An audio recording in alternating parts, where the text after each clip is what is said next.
Hai semuanya, ketemu lagi bareng Mihu di sini.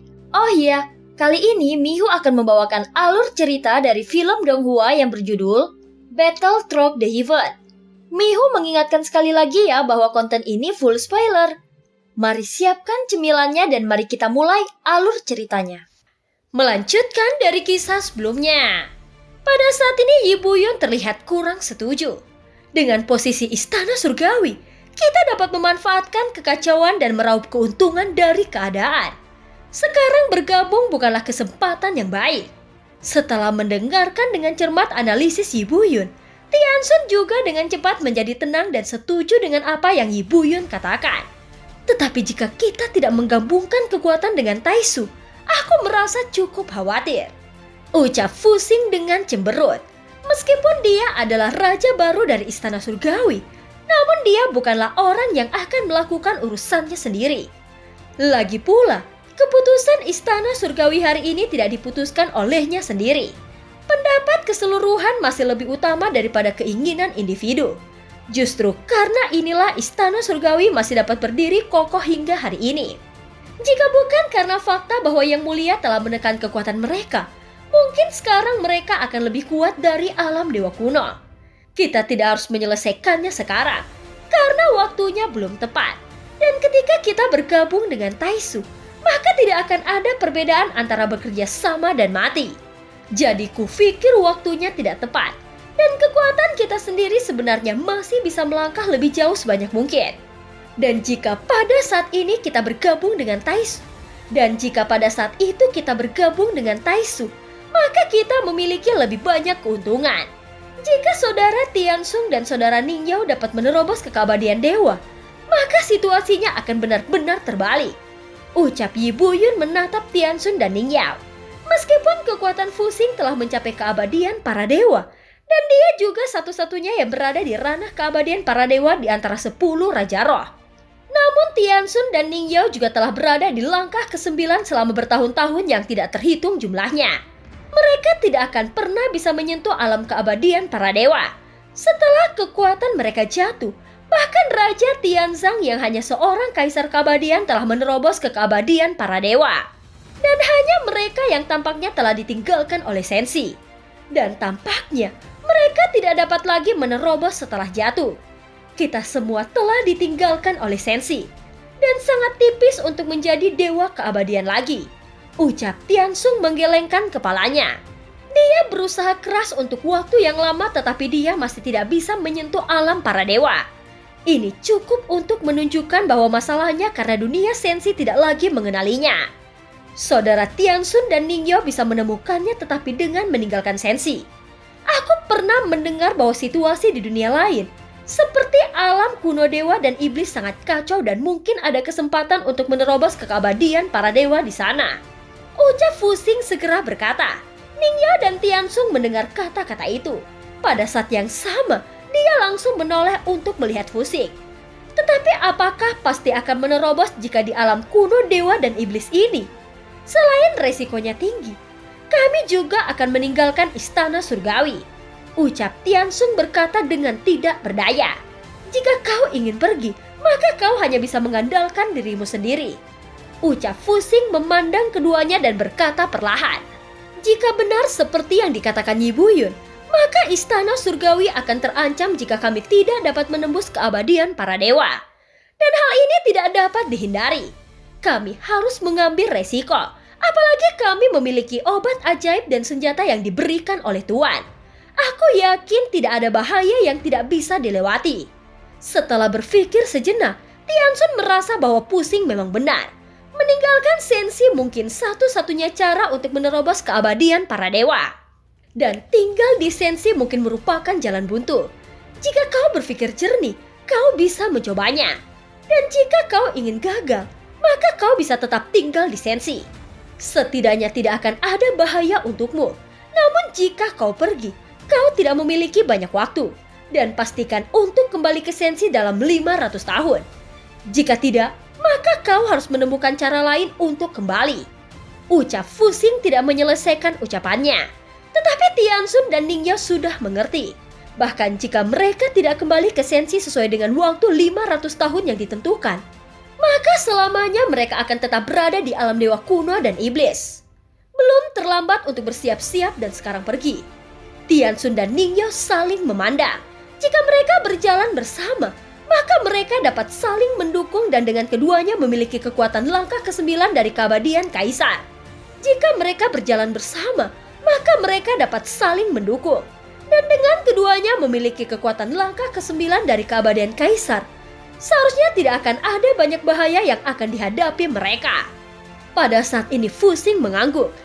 Mereka akhirnya memutuskan untuk mendengarkan apa yang dikatakannya dan menunggu kesempatan. Alih-alih bekerja sama dengan Taisu saat ini, Fu Xing mencoba menemukan cara untuk mengirim Tianxun dan Ningyo keluar dari Sensi untuk menemukan kesempatan menerobos ke keabadian para dewa.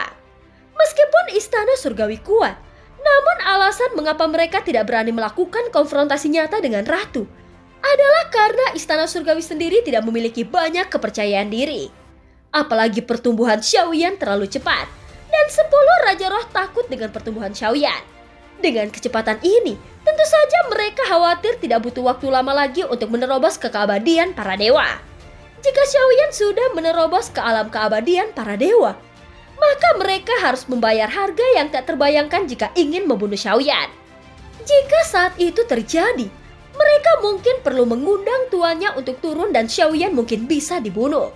Namun mereka akan benar-benar kehilangan fungsinya. Dengan kehilangan fungsi adanya mereka, maka itu sama saja dengan kehancuran 10 Raja Roh. Dan tuannya akan menghancurkan mereka. Juga hingga akhir mereka akan sama dengan Xiaoyan. Pada saat yang sama ketika Tianxun dan Ningyo meninggalkan Sensi, Xiaoyan berjalan keluar dari aula penjara guntur. Tetapi saat ini kelopak mata Xiaoyan sedikit berkedut. Kemudian dia mendapat bagian ingatan dari Kuijun. Apakah dua Raja Roh Tianxun dan Ningyo pergi ke alam kuno dewa dan iblis untuk mencari kesempatan menerobos ke keabadian para dewa? Karena jarak yang terlalu jauh, maka dia hanya bisa mendapatkan informasi secara samar-samar. Tetapi dia masih bisa mendapatkan gambaran kasar tentang isinya. Mengetahui hal ini, sudut mulutnya sedikit terangkat. Selama Tianxun dan Ningyo tidak menembus keabadian para dewa, maka Xiaoyan tidak akan takut pada mereka.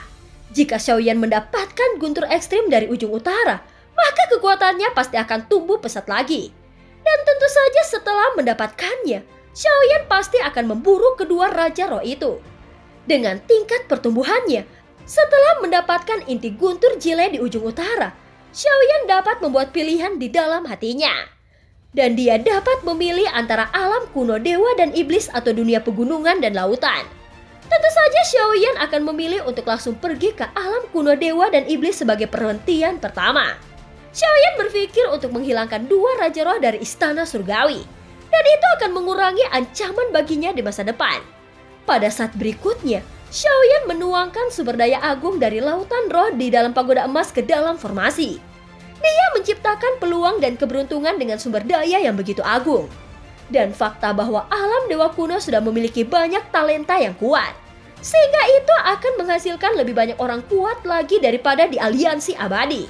Xiaoyan membiarkan tahanan roh membuat lebih banyak ilusi budidaya di alam dewa kuno. Tetapi saat ini, tahanan roh telah kelelahan dan akhirnya menyerah. Sebelumnya ruang luas ini kosong. Namun sekarang, terlihat di sekelilingnya ada sekelompok aura kuat yang membuat beberapa orang yang peka terhadap fluktuasi ki asal dengan cepat merasakan keanehan. Dan Xiaoyan tidak perlu mempublikasikannya. Saat ini sejumlah besar tokoh dari alam dewa kuno telah berkumpul dari segala arah.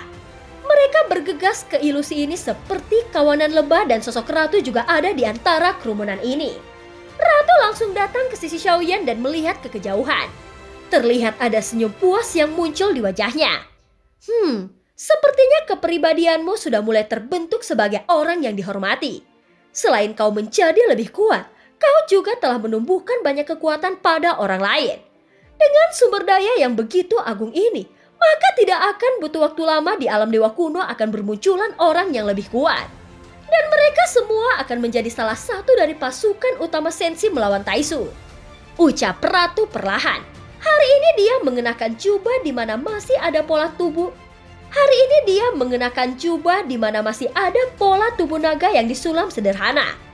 dengan benang emas putih dan jepit rambut emas menghiasi rambutnya. Dan dia tersenyum sangat manis. Apa yang telah kulakukan adalah pengaturan yang mulia, dan aku hanya salah satu bidak caturnya. Ucap Xiaoyan menggelengkan kepalanya dan tersenyum. Xiaoyan tidak pernah menolak pengaturan yang mulia, karena semuanya untuk Sensi. Tanpa disadarinya, Xiaoyan mengakui bahwa dia hanyalah bidak catur. Kami juga salah satu bidak caturmu, bukan? Ucap Ratu memandang Xiaoyan dengan sudut mulutnya perlahan naik dengan matanya yang indah. Dan itu terlihat sangat manis, namun mengandung makna yang dalam. Xiaoyan tertegun sejenak dan dia mengerti apa yang dimaksudkan sang ratu. Dia memang membantu orang lain menjadi lebih kuat. Tetapi nyatanya, itu juga untuk masa depan Sensi. Jika melihat situasi secara keseluruhan, maka dapat disimpulkan bahwa Yang Mulia telah mengatur segalanya untuk Xiaoyan. Tetapi Xiaoyan sendirilah yang bermain dalam caturnya. Ayo, kita harus segera pergi, ucap Xiaoyan. Awalnya dia ingin mengatur lebih banyak ilusi yang diciptakan oleh sumber daya agung. Tetapi penyegelan tahanan roh menunjukkan batas kemampuannya, sehingga Xiaoyan tidak terus memaksakannya. Walaupun seperti itu, aura di ruangan ini terlihat cukup megah. Apakah kau menginginkanku ikut bersamamu? Ratu cukup terkejut dengan kata-kata Xiaoyan. Sebelumnya dia berpikir bahwa Xiaoyan akan pergi sendirian. Tentu saja, dan apakah Bahtera sudah siap? Ucap Xiaoyan sedikit stagnan menatap Ratu Kuil Kuno. Seolah-olah dia melihat Ratu Chen Xianyuan yang sedang mengikutinya. Dan segera menunjukkan senyum manis. Seolah-olah dia kembali ke alam Suanyin yang membuat Xiaoyan merasa tidak nyaman di dalam hatinya. Setelah sadar dari lamunannya, Xiaoyan langsung menghampiri Ratu Kuil Kuno. Tenang saja, aku sudah mempersiapkan semuanya, ucap Ratu. Melihat Bahtera yang muncul, Xiaoyan langsung berhenti seketika. Bukankah ini dapat dikatakan bahwa itu persis sama dengan interpret milik Xiaoyan dalam hal penampilan? Dan struktur serta bahan pembuatannya juga sangat mirip. Bahtera ini dibangun persis sesuai dengan penampilan interpretmu. Aku berpikir bahwa kau dapat bernostalgia. Dan dengan berada di lingkungan yang akrab, mungkin akan membuatmu lebih santai. Ucap Ratu Kuil Kuno terus memandangi Xiaoyan dan berkata perlahan. Itu memancarkan kelembutan dan kebajikan seperti Sun Er. Tidak buruk. Ucap Xiaoyan tidak bisa berkata-kata lagi. Karena tingkat perhatian Ratu berada di luar imajinasinya. Baiklah, kalau begitu, ayo kita langsung berangkat dan pergi ke kehampaan di ujung utara Laut Barat. Susunan formasi teleportasi juga telah dipindahkan ke alam Dewa Kuno. Sehingga kita dapat mencapai ujung utara dalam waktu paling lama 50 tahun. Ucap Ratu segera berkata dan menjelaskan. Kemudian kelopak mata Xiaoyan berkedut ketika dia mendengar kata-kata itu. Kehampaan Nangling dapat ditempuh hanya dengan 50 tahun. Padahal jarak sebenarnya tidak dapat terbayangkan. Dan tentu saja ini sangat cepat sehingga kecepatannya di luar opini milik Xiaoyan. Bisakah itu benar-benar dicapai dalam waktu 50 tahun? Ini sungguh luar biasa, puji Xiaoyan. Sementara itu Ratu sudah mulai mengendalikan Bahtera saat ini dan meninggalkan alam Dewa Kuno. Ketika Xiaoyan melihat ke sekeliling dengan bingung, dia mencium aroma teh pada titik tertentu. Dan terlihat Ratu sudah duduk dan membuatkan teh untuk Xiaoyan. Sepertinya tekniknya jauh lebih mahir daripada sebelumnya. Untuk meningkatkan kekuatan formasi teleportasi ini, akan semakin banyak energi yang dikonsumsi. Tetapi kau tidak perlu khawatir tentang hal ini. Sumber daya alam Dewa Kuno masih dapat mendukung konsumsi seperti itu. Ayo suamiku, teh ini baru diseduh oleh selir, ucap Ratu. Pada saat ini Xiaoyan menuangkan teh ke dalam cangkir dan tubuhnya terlihat sedikit kaku. Ratu memperhatikan penampilan Xiaoyan dan sedikit mengerutkan keningnya. Lihatlah penampilanmu, wanita itu pasti telah melakukan sesuatu kepadamu. Aku ingin tahu, mengapa kau masih memiliki kasih sayang kepadanya? Padahal dalam hal bentuk tubuh, kupikir aku tidak mungkin kalah dari siapapun. Dan jika kau tidak mempercayaiku, kau dapat mencobanya, ucap Ratu Kuil Kuno. Xiaoyan langsung kikuk setelah mendengar kata-kata itu. Jangan menggodaku, aku memang reinkarnasi dari Yang Mulia. Tetapi aku tidak memiliki ingatan apapun tentang kehidupanku sebelumnya. Dan aku benar-benar berbeda dari Yang Mulia. Ucap Xiaoyan duduk bersila sambil memegang cangkir teh dan mencium aroma teh yang sangat harum. Sepertinya kau juga pasti menolak wanita di alam Xuanyin itu kan? Ucap Ratu. Xiaoyan terbatuk 2 kali ketika mendengarnya. Ratu selalu mengaitkan cerita antara dirinya dan Xiaoyan dengan Ratu Chen Xianyuan. Dia juga wanita milik yang mulia.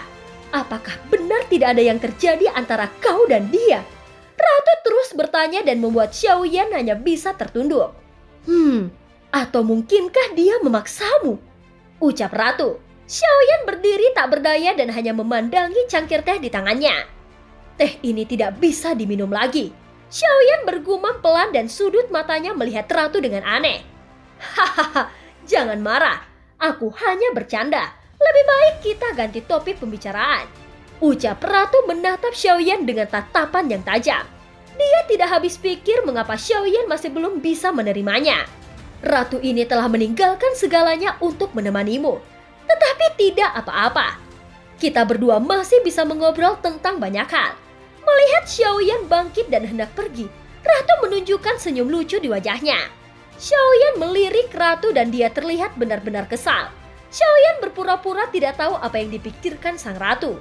Walaupun dia sebenarnya mengerti apa yang dimaksud Ratu dengan sangat jelas. Tetapi dia tetap memilih untuk menahan dirinya. Meskipun Ratu juga sangat menarik, namun Xiaoyan sudah membuat keputusan di dalam hatinya. Xiaoyan telah menolak Ratu lebih dari sekali atau 2 kali. Tetapi tampaknya itu sama sekali tidak berguna baginya. Sehingga membuatnya merasa lebih buruk. Terlihat ekspresi wajah Ratu tidak menunjukkan kekecewaan ketika Xiaoyan menolaknya. Tetapi dia hanya mengangkat alisnya lebih banyak lagi. Secara alami, ekspresi ketertarikannya terlihat jelas di mata Xiaoyan. Dan dia merasa tertekan dengan situasi ini. Ketertarikan Ratu Chen Xianyuan dan Ratu Kuil Kuno terhadapnya memang sama. Tetapi kabar baiknya adalah bahwa Ratu Kuil Kuno tidak secara langsung menekannya seperti Ratu Chen Xianyuan. Mengingat kenangan itu, membuat Xiaoyan merasa malu di dalam hatinya. Dia tidak pernah membenci kekurangan kekuatannya. Tetapi dia benci karena melakukannya secara terpaksa. Hei, jangan pergi. Aku tidak bermaksud mengolok-olokmu. Tetapi lihat saja penampilanmu, dan kau benar-benar. Ucap Ratu langsung dipotong Xiaoyan dan sedikit tidak bisa dipercaya. Tetapi mau tidak mau, Xiaoyan harus menanggapinya. Ratu Chen Xianyuan telah memberiku semua energi dunianya, dan jiwanya yang tersisa telah kutinggalkan di alam Xuanyin. Dan itu juga akan menghilang selamanya di dunia. Ucap Xiaoyan menghela nafas dan berkata dengan sedih. Wah, begitukah? Sayang sekali. Ucap Ratu juga menghela nafas. Xiaoyan melirik ekspresi Ratu lalu menyipitkan matanya dengan tatapan sedih. Xiaoyan sedikit mengangguk. Dan tentu saja Ratu Chen Xianyuan yang mengorbankan dirinya untuknya merupakan momen yang tidak terlupakan bagi Xiaoyan. Dan sulit untuk menghindari rasa sakit di hatinya. Saat Xiaoyan memikirkannya lagi, dia menyadari bahwa kekuatannya bahkan lebih kuat dari Yang Mulia. Saat Yang Mulia pertama kali bertemu dengan Ratu Chen Xianyuan.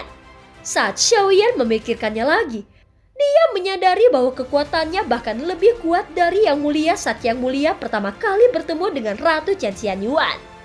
Dan film pun berakhir. Terima kasih udah dengerin Mihu dari awal sampai akhir ya. Sampai jumpa.